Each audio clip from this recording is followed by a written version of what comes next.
संपावर निघाले, उद्धव ठाकरे संपावर निघाले आणि तरी सुद्धा त्यांना एक प्रश्न पडला की एवढं सगळं करून उद्धव ठाकरे आणि शिवसेना संपत का नाही.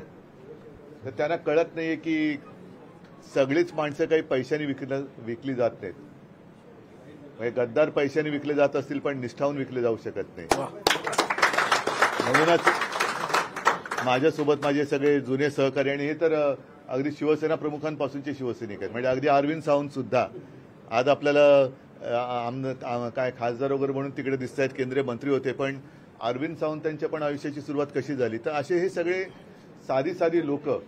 म्हणून मी नेहमी म्हणतो ना की काही जी मोठी आपण केली लोक ती गेली, पण ज्यांनी मोठं केले ती मोठी करणारी माणसं माझ्यासोबत आहेत. आणि आपण या आयुष्यामध्ये नेमकं करायचं काय, कशासाठी तुम्ही शिवसेनेत येताय. तुमची शेतकरी संघटना एक वेगळी स्वतंत्रतेचं अस्तित्व होतं, असं माझ्याकडे तुम्ही किंवा शिवसेनेकडे काय पाहिलं की ती अख्खी संघटना तुम्ही शिवसेनेत विलीन करताय.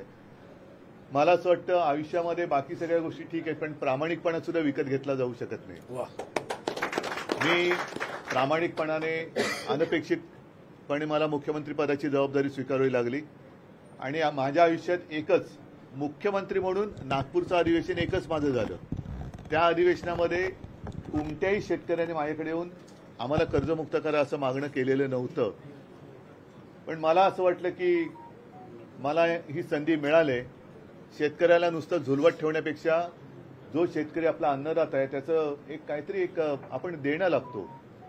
मी पूर्ण तर का त्याच्या आयुष्यामध्ये सुख समाधान आणू शकत नाही, पण मी जेवढं काही करू शकतो ते मी केलं पाहिजे. आणि त्या एका माझ्या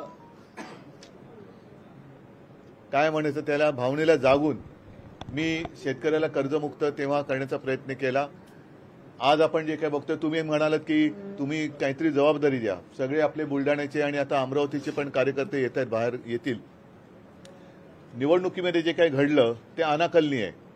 आपल्याला कोणालाही असं वाटलं नव्हतं की एवढा असा निकाल लागेल. आणि मला खात्री आहे की आपल्या महाराष्ट्रातली जनता म्हणजे माझ्या माता भगिनी सुद्धा आणि बांधव सुद्धा एवढे काही असे उपराटे नाही आहेत की आपण सगळं केलं तरी असं नाही आहे. काहीतरी गडबड घोटाळा नक्की झालेला आहे. आता हे घोटाळे एक एक बाहेर पडत आहेत. आता सगळे घोटाळे बाहेर पडत आहेत. मग लाडक्या बहिणीमध्ये किती बापे घुसलेत, बरोबर ना. आता हे कोणी घुसवलेत, पैसे कुठे गेले. त्याच्यानंतर आजच बातमी आहे की लाडक्या बहिणींसाठी कुठला तरी निधी तिकडे वळवला. म्हणजे कसं तरी ओढून तडून न्यायचं. आता बहिणींची सुद्धा मी मध्ये वाचलं होतं की इन्कम टॅक्सची तपासणी होणार. हे जयश्रीताई तुम्ही सगळ्यांनी त्याच्यात लक्ष घातलं पाहिजे. म्हणजे दाखवताना असं मोठं स्वप्न दाखवायचं की क्षणभर धरून चाला की कदाचित काही टक्क्यात लोक त्याला भुलले असतील. पण आता निवडणूक झाल्यानंतर आपल्याला आता त्यांचं खरं स्वरूप बाहेर पडलेलं दिसतंय. दुसरा एक महत्वाचा मुद्दा, मधल्या काळामध्ये आपण हा अकोला, बुलढाणा, अमरावती वगैरे इथे ट्रॅक्टर मोर्चा काढला होता शेतकऱ्यांचा कर्जमुक्ती. हे आंदोलन चालू ठेवलं पाहिजे. आणि या कर्जमुक्तीच्या आंदोलनाबरोबर गेल्या वेळेचं जे आपलं विधिमंडळाचं अधिवेशन झालं त्या अधिवेशनात विरोधी पक्ष हा वरचढ ठरला. आता सुद्धा संसदेच्या अधिवेशनात विरोधी पक्ष सळो की पळो करतोय, कारण मुद्देच तसे आहेत. आपण महाराष्ट्रापुरतं बोलायचं झालं तर पुराव्यानिशी आपण भ्रष्टाचाराचे त्यांना प्रकरणं दिली, पुराव्यानिशी दिली.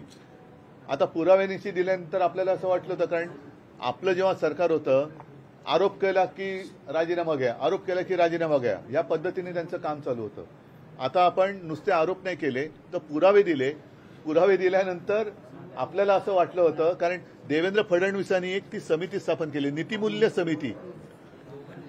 समिती देरकर साहेब. आता ती नीतिमूल्य गेली कुठे. म्हणजे राजीनामे घ्यायच्या ऐवजी त्यांना समज दिली आणि समज देऊन कोणी किती काही गुन्हा केला. म्हणजे मग ते आता धुळ्याच्या रेस्ट हाऊसमध्ये पकडले गेलेले रोकड त्याची चौकशी थंडवली. थांबा, पाठच्या लोकांना दिसत नाही. हा सोड, अरे उंच आहेत ते. ठीक. धुळ्याच्या रेस्ट हाऊसमध्ये पकडलेली रोकड त्याची चौकशी खोळंबली.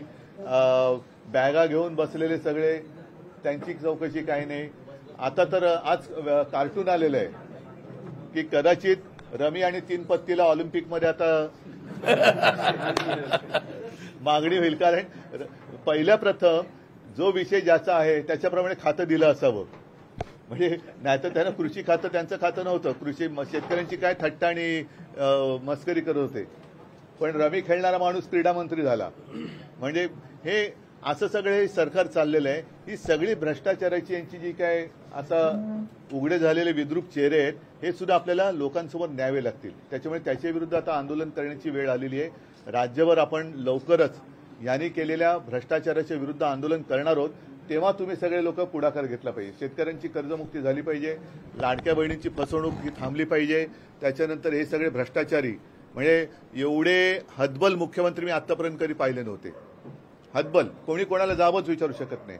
आणि दुसरी गोष्ट त्यांनी एक असं केलेलं आहे की एखाद्या गोष्टीत मी म्हणजे कुठून तरी डायरेक्ट त्रास द्यायचा, मग मध्यस्थी करून मी कसं तुमचा कैवारी आहे हे दाखवण्याचा प्रयत्न करायचा. म्हणजे तुम्हाला आयुष्य समाधानाने चालले त्याच्यात मुद्दामून कोणाकडनं तरी त्रास द्यायचा आणि त्रास दिला का मग तुम्ही त्यांच्याकडे गेलात का मग ते सगळं मिटवून टाकायचं.